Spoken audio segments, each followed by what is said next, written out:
안녕하세요. 저는 서울시민대학 국장 김종선입니다. 저희는 오늘 시민대학이 만난 사람들, 줄여서 시대의 사람들이라는 콘텐츠를 찍기 위해 여기 민족문제연구소에 나와 있습니다. 서울시민대학의 시대의 사람들은 이 시대에 기감이 되는 분들을 모시고 그분들의 인생 스토리와 학습 스토리를 같이 들어보는 코너입니다. 오늘도 평생교육진흥원 김주명 원장님과 함께 하겠습니다. 안녕하세요, 원장님. 예, 안녕하십니까. 서울시 평생교육진흥원장 김주명입니다. 오늘 시대의 사람들 세 번째 순서인데요. 정말로 우리 현대사에서 없어서는 안 될 중요한 역할을 많이 하신 분이고 민족사적으로도 굉장히 의미가 있는 분이어서 저도 오늘 이 만남을 굉장히 고대해 왔습니다. 오늘 만나보실 분은 임헌영 민족문제연구소 소장님이십니다. 반갑습니다, 소장님. 반갑습니다. 안녕하세요. 네, 안녕하세요. 반갑습니다. 초청해 주셔서 대단히 감사합니다. 민족문제연구소 소장을 맡고 있는 임헌영이라고 합니다. 먼저 오늘 유튜브를 보고 있는 시청자 여러분께 간단하게 인사를 좀 먼저 해주시죠.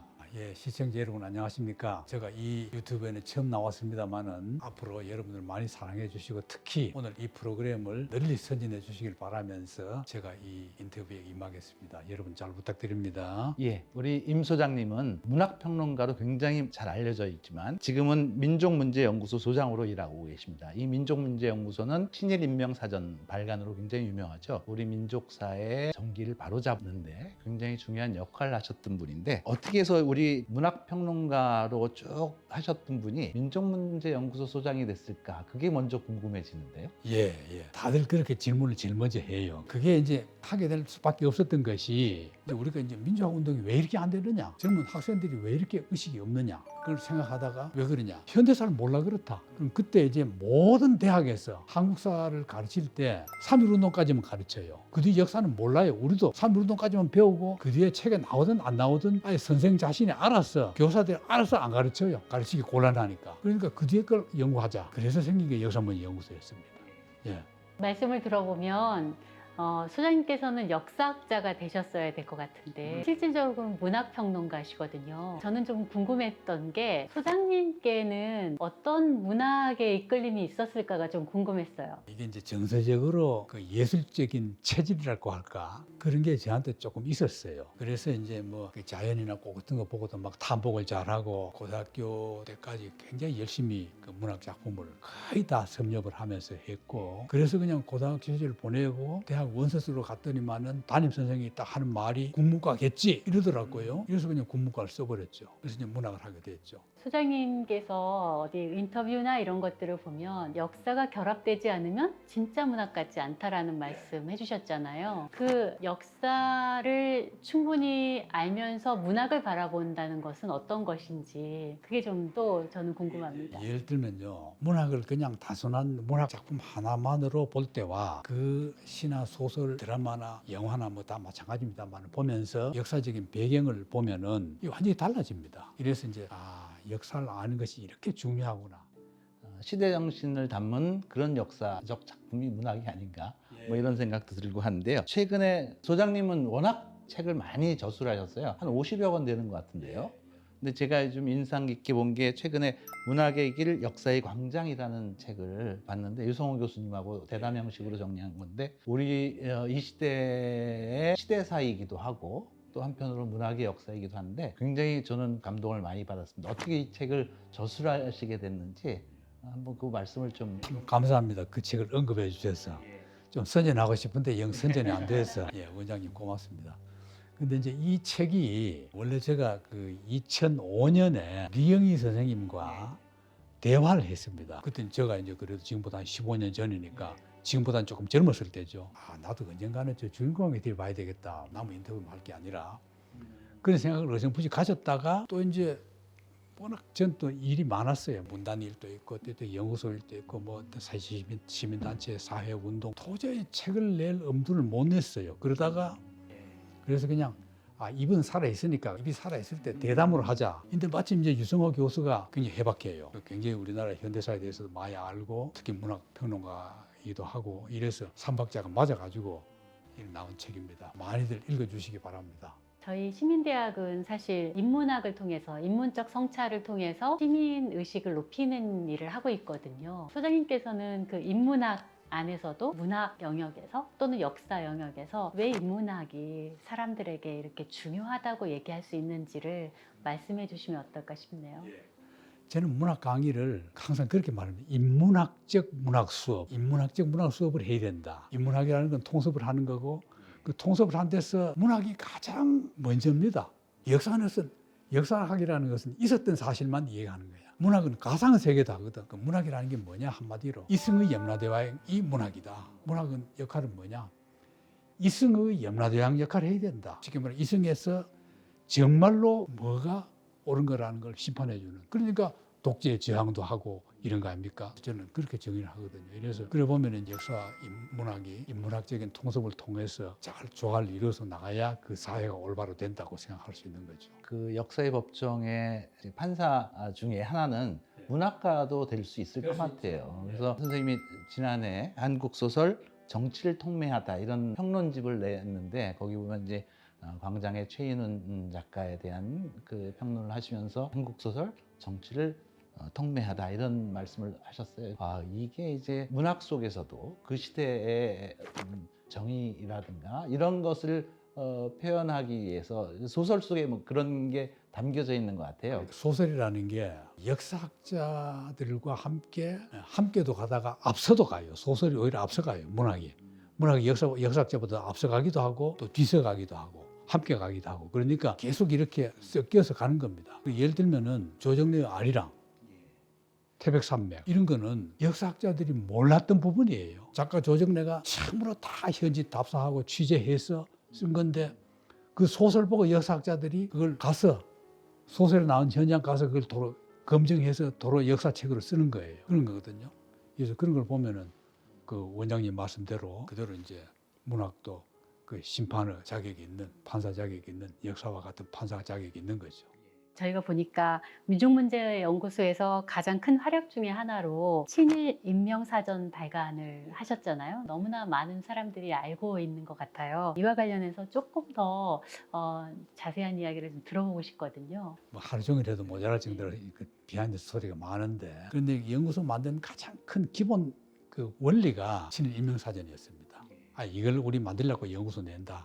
그때 그 사전 나오기 전 회사가 제가 제일 텔레비에 많이 나왔을 때입니다. 친일 인명사전을 어떻게 만드느냐, 왜 만들어야 되느냐, 친일파청산 찬성, 반대 해가지고 뭐 토론 때마다 제가 다 나가서 명활약했을 때거든요. 그런데 그걸 만들기 위해서 수십 차례의 심포지엄과 세미나를 거쳤고 필요하다는데 다 일치를 받고 그 다음에는 그 범위를 어떻게 할 것이냐 가지고 또 수십 차례 심포지엄과 세미나와 학술 논문 이런 걸 내가지고 또 했고 편찬위원들 모이면 제가 얘기한 게 뭐냐면 여러분들이 이거 심사할 때 심사를 하거든요. 수십 번 심사를 합니다. 그 뭐 한 50여 차례 심의위원회를 했는데 이 사람 사진에 넣느냐 빼느냐 하는 회의, 제일 중요한 회의죠. 하면은 저는 그걸 모토로 삼았어요. 여러분들이 심사하는 그 대상을 당신의 조상이라고 생각해라. 나의 할아버지나 아버지 이름이 여기 들어가냐 마느냐는 걸 결정한다고 생각해라.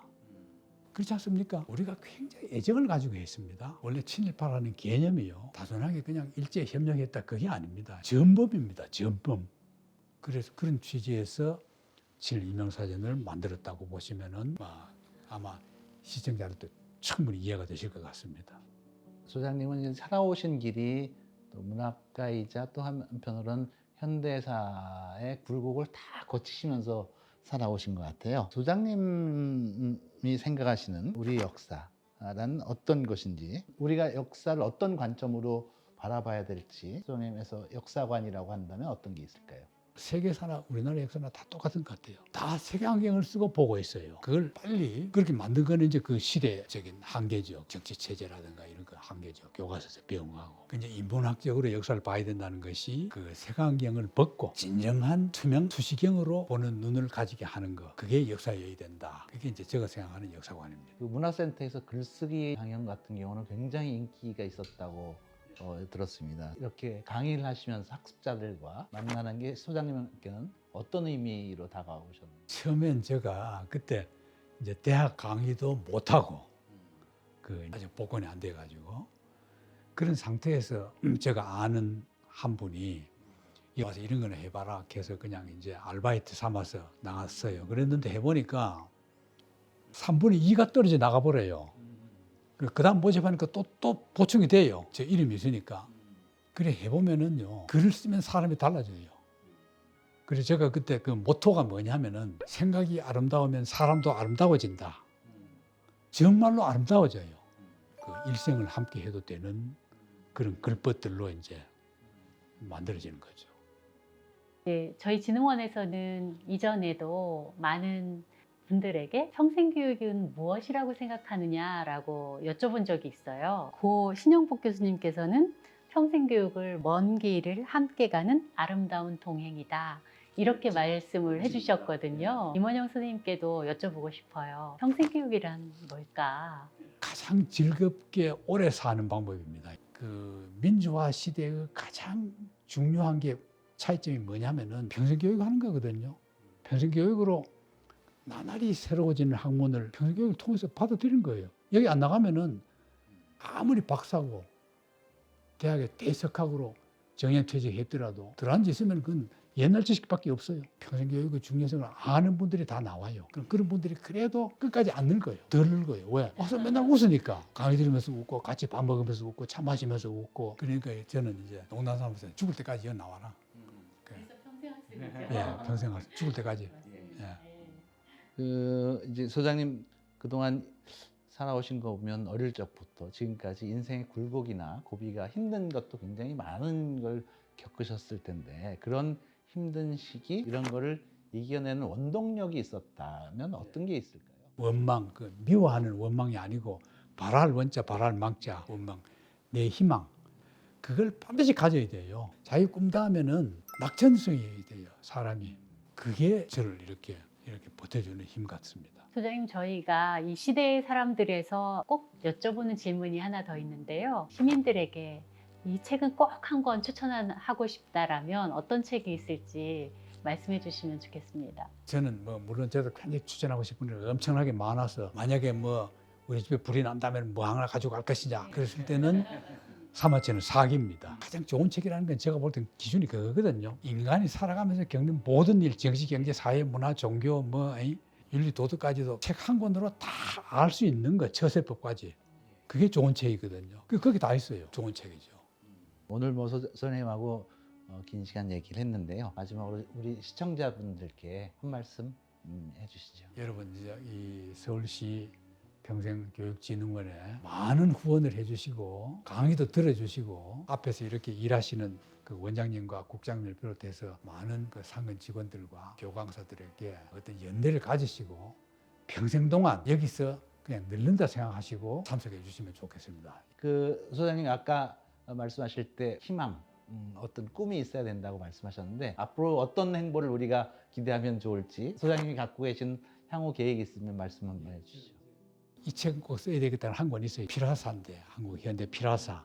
이거는 이제 제가 꼭 완성을 하고 아마 내년쯤엔 다 완성할 겁니다. 그래서 그걸 완성을 하고 그 이외에는 더 저작은 안 하고 지금까지 써놨던 글들 책으로 못 낸 글들이 굉장히 많아요. 그걸 이제 정리해서 책 내는 거. 그거 하면 이제 저 일생의 일은 끝날 것 같습니다. 네, 굉장히 기대되는 작품입니다. 저희도 한번 꼭 나오면 사서 한번 보겠습니다. 예, 감사합니다. 오늘 시대의 사람들 세 번째 편 민족문제연구소 임헌영 소장님과 함께 이야기를 나눠보았습니다. 서울시민대학 유튜브 구독, 좋아요 꼭 눌러주시고요. 다음 편에 만나도록 하겠습니다. 감사합니다. 네, 소장님 감사합니다.